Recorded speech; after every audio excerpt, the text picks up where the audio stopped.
আমার আল্লাহ বলে এই জমিনটা আমি পুরায়া তামা বানা দিব। এই জমিনের মধ্যে যত পানি আছে পানিগুলো আমি আল্লাহ পুরায়া ছাই বানায়া দিব। যেদিন কিচ্ছু বলতে কিচ্ছু থাকবে না, সেদিন থাকবে শুধু আমার আল্লাহ। আজকে কার জন্য সুদ খাও, কার জন্য ঘুষ খাও, কার জন্য ব্যভিচার করো, কার জন্য অন্যায় করো রে মন, কার জন্য তোমরা এত বাহাদুরি করো।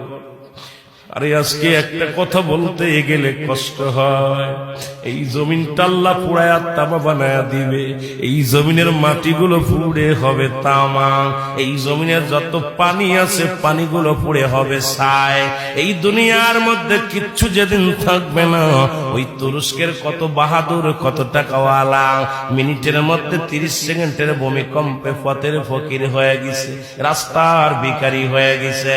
আজকে তুমি দুনিয়ার মধ্যে কতই না মস্তানি করলা, এই দুনিয়ার কিচ্ছু নিয়ে যেতে পারবা না।